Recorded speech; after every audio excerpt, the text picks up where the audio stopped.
iniciar la grabación. Muchachos, estamos sumergidos en lo que se llama el diseño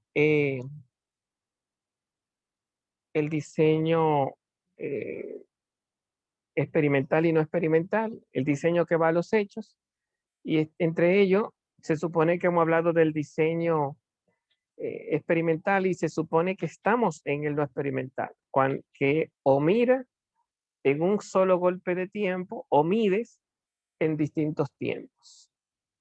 A no ser que tú estés haciendo un caso de estudio, ¿no? Que sería, en vez de hablar de una población, hablaría de una persona. Entonces, ahorita decíamos que si marcábamos una diferencia entre lo que era experimento y no experimento, decíamos que los experimentos se provocaban, laboratorio, manipulación de variable, medición, mientras que esas cosas así no aparecían en el diseño no experimental. Ahora estamos hablando de cosas que debimos hablar antes, que ahora lo que estamos marcando la diferencia otra vez entre fuentes y hechos, diciendo que las poblaciones le pertenecen a los hechos. Ahí hemos marcado un poco la reflexión de hoy. En vez de irnos directamente, aunque hemos estado amenazando con hablar de lo que son los distintos tipos de poblaciones dentro del diseño longitudinal, no experimental, lo que estamos alargando ahora en nuestra clase es diferenciando entre lo que se llama diseños cuando usamos fuentes y diseños cuando no usamos fuente. En el que no usamos fuente aparecen las poblaciones. Las poblaciones, ya sean experimentos o ya sean no experimentos, porque tanto el diseño experimental como el diseño no experimental utiliza poblaciones. La población pertenece a los diseños que no son fuentes, a los diseños donde no hay análisis ni síntesis, sino en los diseños donde no hay consulta. La técnica no es consulta, sino que estamos hablando, tanto en el experimento como en el no experimento, estamos hablando de la técnica de la observación. Estoy conectándome con los hechos. Repito, cuando hablamos de lo que se llama los hechos, no es, y que es en los hechos donde aparecen las fuentes, es lo nuevo que hemos dicho, ¿verdad? ¿Dónde están las fuentes?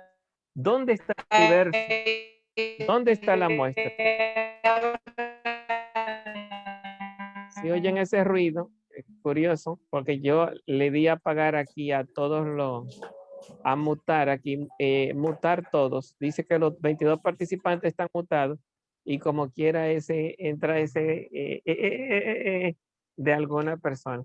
Bueno, entonces ahí ya el problema no es mío, ¿verdad? Ya ahí el problema es de un canal de afuera que se mete, que puede ser uno de ustedes, pero que tal vez tampoco se den cuenta. Nada, paciencia, continuamos. Decíamos entonces que el elemento poblacional es para observar. El elemento poblacional no es para consultar. Si tengo un grupo de consulta, documento o personas son fuentes. Pero si tengo un grupo de observación, tengo una población. Por lo tanto, la observación es la técnica de los hechos. La observación como técnica es la técnica de los hechos. Los hechos se observan y los hechos, de alguna forma, como hay que medir y hay que comparar, son poblacionales. Entonces, la población puede ser experimental o no experimental. Ya hemos visto el experimental.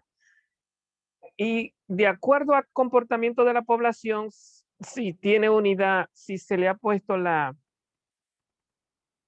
contabilidad con la fórmula de la muestra, y si es aleatoria y tiene un grupo de comparación, son dos grupos, pues esa población así tan estricta de laboratorio le llamamos experimento puro. Si le quitamos el grupo control, esa población, por la diferencia poblacional entre el puro y el cuasi experimento, al quitarle un elemento a la población se convierte en cuasi experimento. Y si le quita la aleatoriedad, para quedarte simplemente con antes de la administración de la variable independiente y post medición, pues se le llama preexperimento.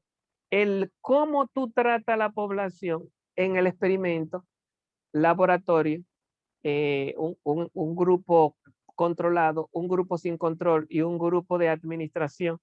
Ahí, eso es el experimento. Ahora estamos con la población, pero no sin experimento. Estamos yendo a poblaciones fuera de experimento, no controladas, en el lugar de los hechos. Entonces, repito, ¿cuándo aparece la población? Cuando estamos hablando de observación de los hechos. No estamos hablando de fuentes. Las poblaciones no se consultan, no son. Una población no me escribe ni me habla. Las poblaciones se observan. Es parte de lo que se llama la delimitación de la variable. ¿Dónde voy a buscar la variable? ¿Cuándo la voy a buscar? ¿Y en quiénes la voy a buscar? Entonces, si yo estoy estudiando, por ejemplo, violencia de género, voy a decir, mujeres víctimas de la violencia de género en el sector La Sursa. Bueno, ahí ponemos un ejemplo. Mujeres víctimas de violencia de género en el sector La Sursa durante enero-mayo del 2021. Ahí tenemos un tema perfectamente delimitado, ¿no? Entonces yo voy a ir a estudiar la violencia de género y voy a La Sursa. ¿Qué tengo que ir a buscar a La Sursa? Tengo que identificar mi unidad de análisis o mis elementos poblacionales. Tengo que buscar no a cualquiera de que vengan niños porque ustedes son de La Sursa, vengan hombres porque ustedes son de La Sursa. No, tengo que buscar a mujeres víctimas de violencia de género.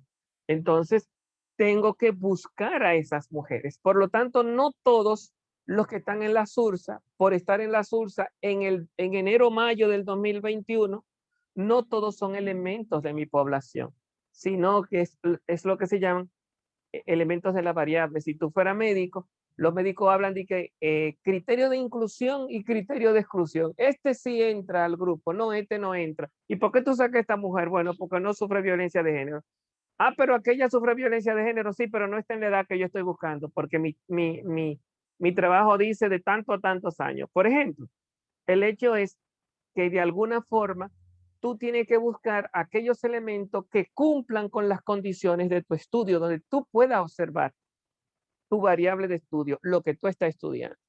Entonces, si tú vas a un grupo de la SURSA a estudiar violencia de género entre enero y mayo del 2021 y dura 3 meses estudiando eso, eso no es un diseño longitudinal, eso sería un diseño transversal. Pero si tú vas enero, mayo del 2021 y vas, esas mujeres, ¿qué tantas mujeres en el barrio La Sursa recibieron violencia de género? Y tú defines violencia de género: golpes, maltrato con las voces, exceso de control. Tú lo defines porque ya tú tienes una teoría clara. Por lo tanto, tú no vas a consultar de que, amiga, ¿y a usted le han dado golpes? Sí. ¿Y qué violencia de género? Tú no puedes ir así porque ya tú vienes como el que sabe de eso. Tú vienes como un médico que sabe lo que tiene el paciente. El paciente viene donde ti eh, para decirte su problema, pero tú a través de sus palabras entiendes más que el paciente el problema que tiene. El psicólogo entiende mejor que el paciente el problema que el paciente tiene, aunque el problema sea del paciente. Entonces, cuando tú vas a estudiar de que violencia de género al barrio La Sursa, tú no vas a preguntarle a la gente qué violencia porque ellos no saben de eso. Tú tendrías que ir a las fuentes, no a la población. Si tú conviertes a la población en fuente, como que ellos son expertos en violencia de género, pues ya tú no estás observando hechos, sino que lo que tú estás es consultando fuentes. ¿Me siguieron? Ahora, si tú en vez de estarle sacando información, tú lo que está es vamos a decir así, agrupando datos. Los síntomas son datos de lo que un médico se vale para decir, ah, pero a ti lo que te está pasando es esto o aquello. Piensa cómo entró la palabra datos y fuente de datos, que eso no lo podemos meter ahora, que son fragmentos de información. ¿Cómo se llaman?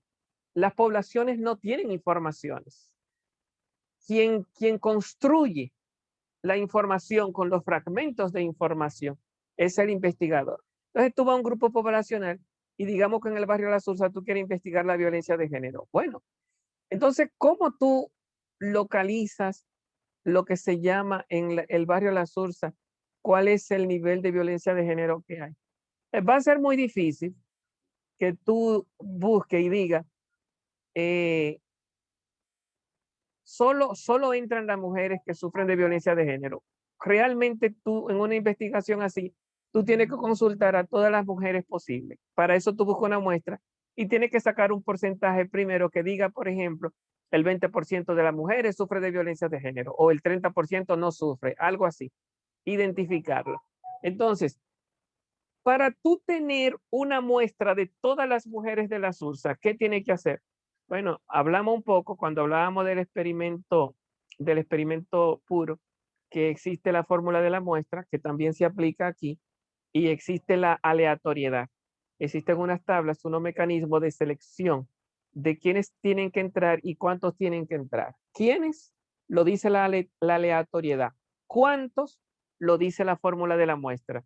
Si uno no respeta esos dos criterios, el cuánto y en quiénes, no hay confiabilidad. Para que haya confiabilidad, tiene que haber control en el cuántos, que te da la confiabilidad del nivel de error y el nivel de confianza. El cuánto no, el quiénes. En el quiénes entra lo que se llama, bueno, sí, en el cuánto, o sea, la fórmula te da el nivel de confianza y el nivel de error.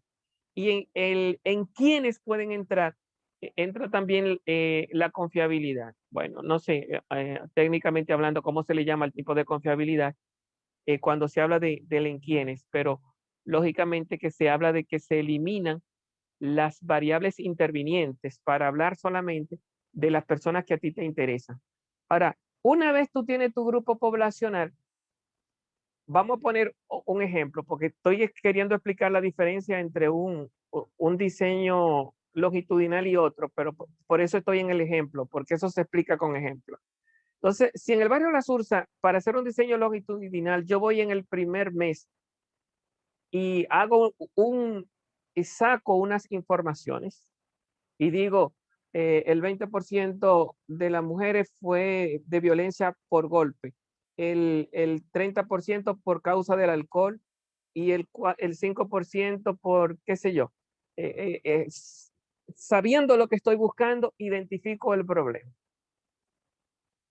Espero un mes y el mes que viene voy otra vez y ¿qué hago? Hago otro muestreo con la misma cantidad en el mismo barrio para averiguar lo mismo. ¿Entendieron? Y saco una información que voy a comparar con la primera. Entonces voy el otro mes, hago otro muestreo, igual que hice en el primero y el segundo, que me dé la misma cantidad de personas, y otra vez vuelvo con la misma pregunta, a ver los resultados y comparo los resultados del primer muestreo con el segundo, con el tercero. Eso es lo que se llama un diseño de tendencia. Diga, en el primer mes, el 20% de las mujeres de la SURSA sufrió de golpe. En el segundo mes, solo el 15% de las mujeres de la SURSA sufrieron de golpe. En el tercer mes subió y sufrieron golpe más de un 32%, algo así. Cuando tú miras la tendencia, ¿qué es tendencia? ¿Cómo se comporta la variable? En la SURSA, en las mujeres de la SURSA, midiendo la SURSA en distintos tiempos. Ese ejemplo podemos decir universitario de la UAS, estudiantes de comunicación de INTE, qué sé yo, cualquier población, si tú lo mides de esa manera, estamos en longitudinal de tendencia. Paso a explicar el longitudinal de evolución. Vayan a ver si alguno logra captar la diferencia.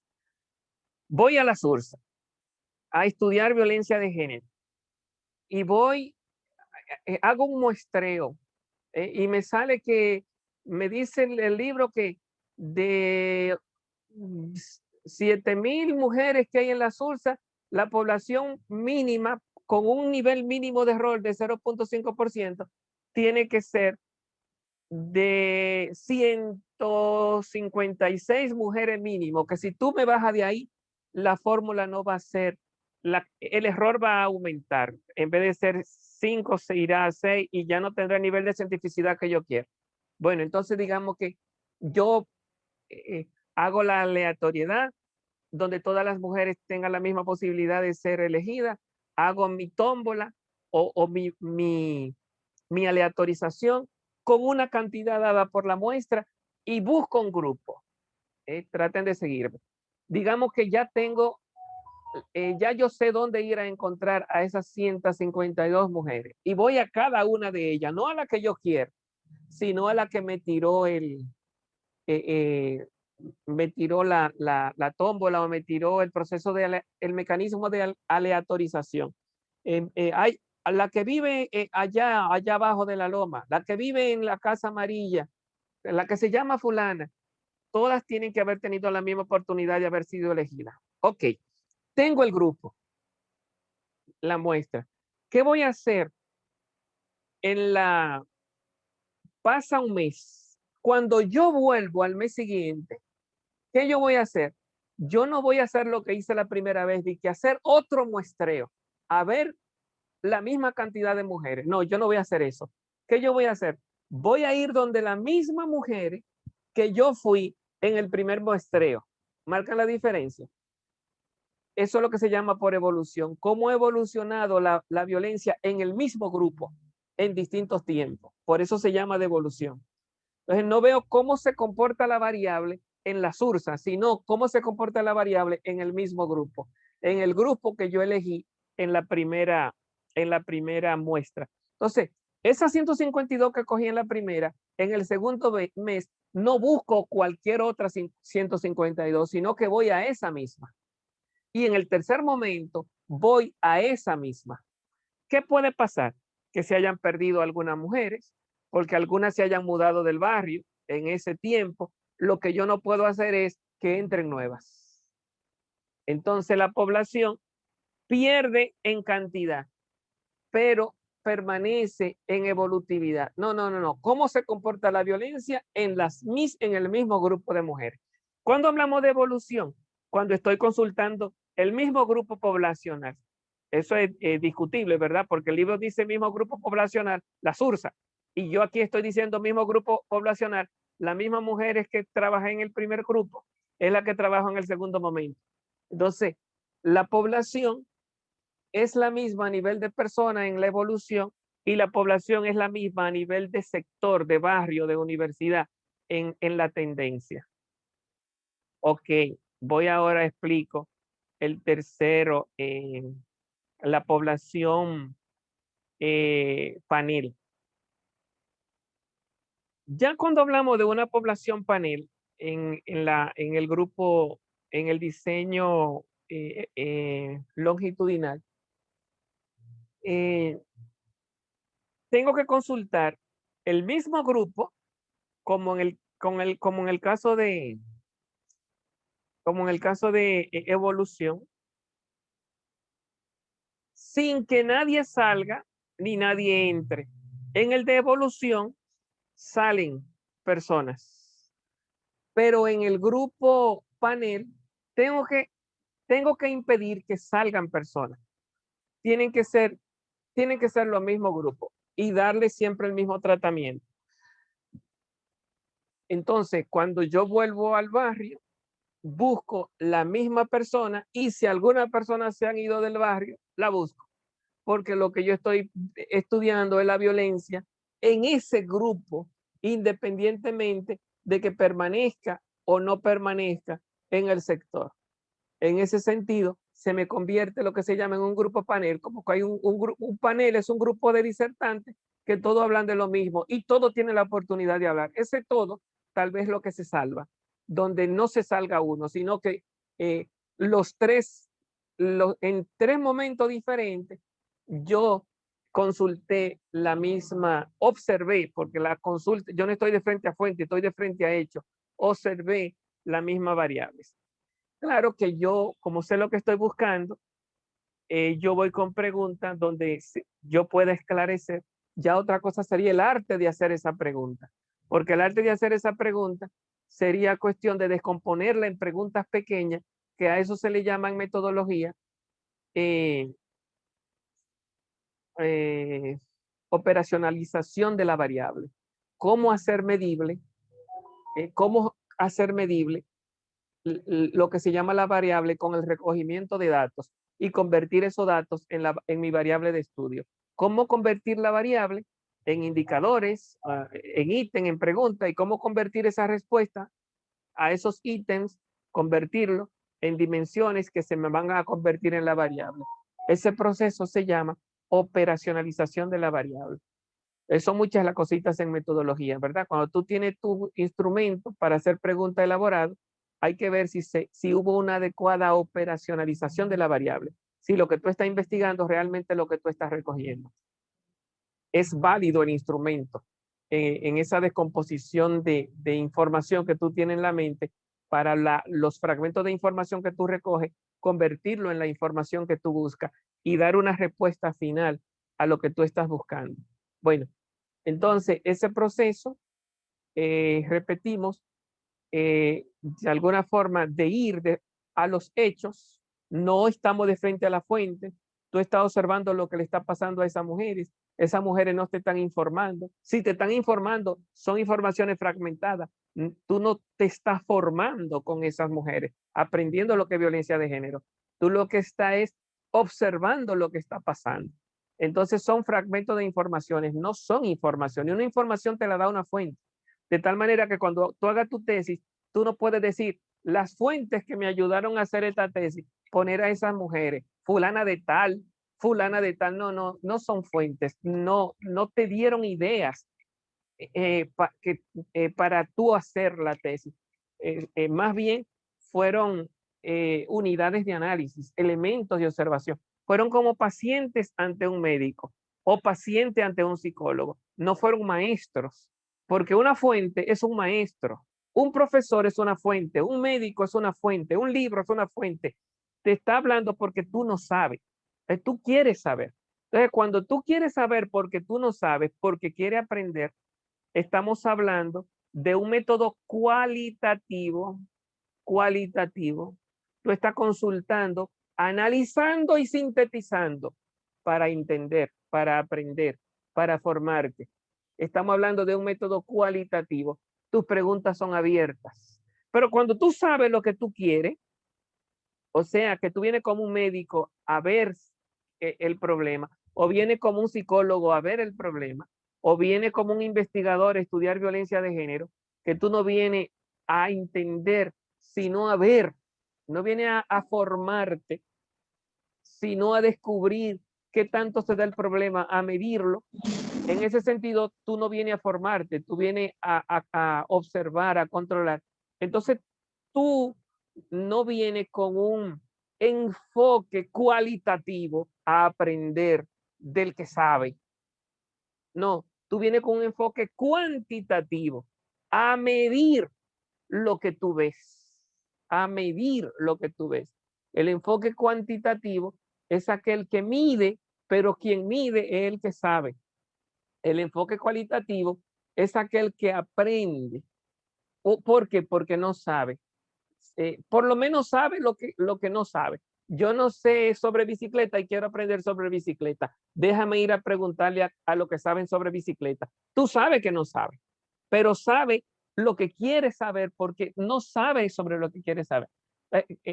Puede ser un poco confuso porque cuando un médico va a consultar a una persona, qué sé yo, el médico viene a consultarme a ver si yo tengo, qué sé yo, SIDA, pero el médico sabe de SIDA, yo no sé de SIDA, él viene a consultarme. Yo voy a consultar al médico, entonces el médico viene a estudiarme a mí. Entonces, ¿él me está consultando o me está observando? Él no es, si estuviera consultándome, yo fuera el sabio, pero él me tiene que hacer preguntas supuestamente para saber, pero no es para aprender, sino para observar. No es saber, pero ¿por qué me está preguntando si él sabe? Yo soy el que sé. No. Sus preguntas son fragmentarias, no son informativas, son de búsqueda, de esclarecer lo que él sabe. esclarecer la hipótesis, si tengo o no tengo SIDA, si tengo o no tengo cáncer, pero ya él viene sabiendo lo que está buscando. Él no viene de que, ay Martín, dígame qué es un cáncer y qué es un SIDA. No, no, él lo que está buscando es descubrirlo porque ya él lo sabe. Entonces, cuando él viene con la hipótesis clara a buscar lo que sabe y me hace pregunta o me hace una encuesta, esa encuesta es para observar, eso no es entrevista. Cuando la encuesta es estructurada y la entrevista es estructurada, que el otro viene buscando lo que ya entiende, lo que ya conoce, para observar lo que no puede mirar, de que, ay, sí, mira, Martín tiene SIDA, eso no se mira así. Él tiene que crear unos procedimientos de consulta, de observación. Si él me hace preguntas, entrevista o encuesta, eso se llama estructurado, porque él sabe lo que está buscando. Él no viene a aprender, viene a observar una unidad de análisis. No viene con un enfoque cualitativo a consultar una fuente, viene con un enfoque cuantitativo. Bueno, el tiempo se nos acabó. ¿Qué hemos diferenciado para los que tienen que hacerle preguntas a este video? Los distintos tipos de diseño longitudinales, es lo primero. Hemos diferenciado entre la presencia de la población, cuándo aparece y cuándo no aparece, en qué tipo de diseño. Y hemos también diferenciado, diferenciado últimamente entre el enfoque cualitativo y el enfoque cuantitativo. Hay que seguir trabajando sobre eso, pero hemos hablado suficientemente sobre eso en esta clase. Se nos queda Ruth, que es la que no tiene problema con la lista. Los demás pueden marchar y nos veríamos entonces pasado mañana. Daviani de Jesús Sánchez, profesor. Profesor, Voy ahora. profesor, disculpe.